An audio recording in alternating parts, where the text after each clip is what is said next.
नमस्कार दोस्तों, आपका हमारे चैनल पर स्वागत है। दोस्तों, जैसा कि आप जानते हैं कि हम पढ़ रहे हैं रीतिकाल और रीतिकाल में आज का हमारा विषय है देव। दोस्तों, अगर आपने पिछली वीडियोस नहीं देखी हैं तो आप उनका लिंक डिस्क्रिप्शन बॉक्स में देख सकते हैं, वहां से आप उन वीडियोज़ को देख सकते हैं। देव के बारे में पढ़ते हैं। चलिए, देव जो थे वो रीतिबद्ध कवि थे। रीतिबद्ध कवि कौन से होते हैं? वे कवि जो रीति की बंधी बंधाई परिपाटी पर काव्य रचना करते हैं। देव रीतिकाल के प्रसिद्ध कवि थे। याद रखिएगा दोस्तों, देव जो थे वो रीतिकाल के प्रसिद्ध कवि थे। अब पढ़ते हैं देव का जीवन परिचय। कवि देव का पूरा नाम देवदत्त त्रिपाठी था। इनका जन्म जो था वो 1673 ईस्वी में हुआ। ये इटावा के रहने वाले थे। इन्होंने अनेक राजा रजवाड़ों का आश्रय प्राप्त किया था। अनेक राजा रजवाड़ों का आश्रय प्राप्त इन्होंने क्यों किया था? क्योंकि इन्हें कोई भी एक उदार आश्रयदाता नहीं मिला जिनके पास ये टिक कर रह पाते। यदि कोई अच्छा आश्रयदाता होता तो ये उन्हीं के पास टिक कर रह जाते, लेकिन कोई भी उदार आश्रयदाता इन्हें नहीं मिला था। इसी कारण ये अपना आश्रयदाता बदलने को विवश हुए। देव के आश्रयदाताओं में औरंगजेब के पुत्र आजम शाह भी एक थे। देव को सबसे अधिक संतोष और सम्मान राजा भोगीलाल से प्राप्त हुआ था। ये राजा भोगीलाल जो थे वो इनके एक आश्रयदाता ही थे। सन 1767 ईस्वी में उनका देहावसान हुआ। देव रीतिकाल के प्रसिद्ध कवि हैं, जैसा कि अभी मैंने आपको बताया था। दोस्तों, आगे बढ़ने से पहले चैनल को सब्सक्राइब कर लीजिए, साथ में बेल आइकन प्रेस कर लीजिए ताकि अगली वीडियो का लिंक आप तक आसानी से पहुंच सके और आपकी पढ़ाई बीच में डिस्टर्ब ना हो। देव का साहित्यिक परिचय देखिए दोस्तों। कवि देव द्वारा रचित ग्रंथों की रचना 52 से 72 तक मानी जाती है, जिनमें प्रमुख हैं भावविलास। इस ग्रंथ को इन्होंने औरंगजेब के बड़े पुत्र आजम शाह को सुनाया था। उस समय आजम शाह जो थे वो इनके आश्रयदाता थे, तो उन्हीं के समय में भावविलास इन्होंने लिखा था और आजम शाह को ही इन्होंने भावविलास को सुनाया था।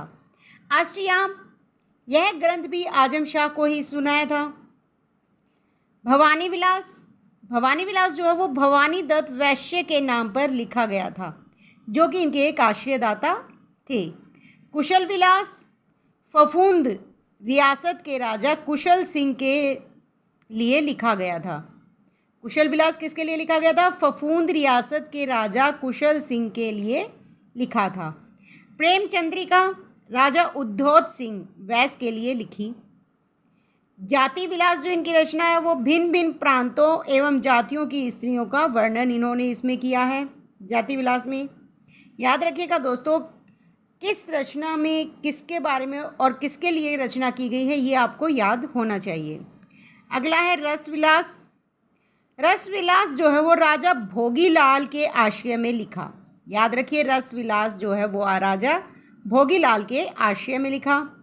राग रत्नाकर संगीत विषयक लक्षण ग्रंथ है। राग रत्नाकर क्या है? संगीत विषयक लक्षण ग्रंथ है। देवशतक, देवशतक अध्यात्म विषयक ग्रंथ है। क्या है? अध्यात्म विषयक ग्रंथ कौन सा है? देवशतक, जिसमें जीवन और जगत की असारता का चित्रण है। जीवन और जगत की असारता का चित्रण किस ग्रंथ में है देव की? ये पूछ लिया जा सकता है, तो वो है देव शतक में। अगला है देव चरित्र। देव चरित्र में क्या है? कृष्ण के जीवन पर आधारित देव चरित्र है। देव चरित्र क्या है? कृष्ण के जीवन पर आधारित प्रबंध काव्य है। और शब्द रसायन क्या है? लक्षण ग्रंथ है। शब्द रसायन लक्षण ग्रंथ है। सुजान विनोद सुजान मणि के आश्रय में लिखा गया था। सुजान विनोद किसके आश्रय में लिखा गया था? सुजान मणि के आश्रय में लिखा गया था। सुखसागर तरंग जो है वो रस, नायिका भेद आदि से संबंध कवित सवैयों का संग्रह है। रस, नायिका भेद आदि से संबंध कवित सवैयों का संग्रह कौन सा है? सुखसागर तरंग। देव माया प्रपंच प्रबोध चंद्रोदय नामक संस्कृत नाटक का पद्य अनुवाद किसमें हुआ है? देव माया प्रपंच में। प्रेम तरंग प्रेम महात्म्य का वर्णन इसमें है। किसका वर्णन है? प्रेम महात्म्य का। दोस्तों ये थे 15 ग्रंथ जो प्राप्त हुए हैं देव के, और इन सभी 15 ग्रंथों में से किसी भी ग्रंथ का नाम आपसे पूछ लिया जाता है, उसके रचयिता का नाम पूछ लिया जाता है, किस आश्रयदाता के आश्रय में वो ग्रंथ लिखा गया था ये भी पूछ लिया जाता है। तो आपको सभी ग्रंथों के नाम और उनके आश्रयदाता, किस आश्रयदाता के उसमें लिखा गया था आश्रय में, ये भी याद होना चाहिए। अब पढ़ते हैं इनकी साहित्यिक विशेषताएं। देव एक समर्थ कवि एवं प्रतिभा संपन्न आचार्य के रूप में समादृत रहे हैं। देव किसके रूप में समादृत रहे हैं? प्रतिभा संपन्न आचार्य के रूप में और समर्थ कवि के रूप में। आचार्यत्व की अपेक्षा देव का कवित्व अधिक सशक्त है। इसका अर्थ यह है कि आचार्यत्व की अपेक्षा कवि ये ज़्यादा सशक्त है। इनके काव्य का मूल विषय श्रृंगार है। क्या इनके काव्य का मूल विषय? याद रखिए, श्रृंगार है। और श्रृंगार के दोनों पक्ष, संयोग श्रृंगार और वियोग श्रृंगार, दोनों का वर्णन इन्होंने अपने काव्य में किया है। इनकी रचनाओं में एक और जहाँ रूप सौंदर्य का अलंकारिक चित्रण हुआ है, वहीं रागात्मक भावनाओं की अभिव्यक्ति भी संवेदनशीलता के साथ हुई है। क्या हुआ? एक तरफ तो रूप सौंदर्य का अलंकारिक चित्रण, दूसरी तरफ रागात्मक भावनाओं की अभिव्यक्ति भी संवेदनशीलता के साथ हुई है। कवि देव ने अपनी रचनाओं में प्रकृति की सुकुमारता, सरसता, रमणीयता के सुंदर चित्र खींचे हैं। क्या खींचे हैं? प्रकृति की सुकुमारता का, सरसता और रमणीयता के सुंदर चित्र इनकी रचनाओं में मिलते हैं। भक्ति और वैराग्य भी इनके वर्ण विषय रहे हैं। याद रखिए दोस्तों, मुख्य वर्ण विषय क्या है? श्रृंगार। और भक्ति और वैराग्य से संबंधित भी इन्होंने रचनाएं की हैं।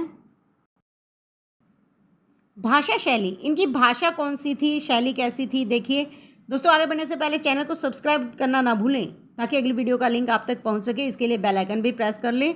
वीडियो को लाइक शेयर करना ना भूलें। लाइक करना, शेयर करना हमारे लिए एक मोटिवेशन होता है ताकि अगली वीडियो हम और अच्छे से आपके लिए बनाकर लाएं। भाषा शैली क्या थी? देव की भाषा प्रवाहपूर्ण ब्रिज भाषा है। कौन सी भाषा है? ब्रिज भाषा। रीतिकाल के कवियों में ये बड़े ही प्रगल्भ और प्रतिभा संपन्न कवि थे, ऐसा शुक्ल जी का मत है। याद रखिए, बहुत ही इंपॉर्टेंट लाइन है कि रीतिकाल के कवियों में बड़े ही प्रगल्भ और प्रतिभा संपन्न कवि थे, ऐसा शुक्ल जी का मत है। इनका प्रिय रस क्या था? श्रृंगार है, जैसा कि अभी मैंने बताया था, जिसके दोनों पक्षों संयोग एवं वियोग का श्रेष्ठ चित्रण किया है। इन्होंने कवित्त, दोहा, छप्पे, सवैया छंदों में रचना की है। कौन कौन से छंदों में रचना की है? कवित्त, दोहा, छप्पे, सवैया छंदों में रचना की है।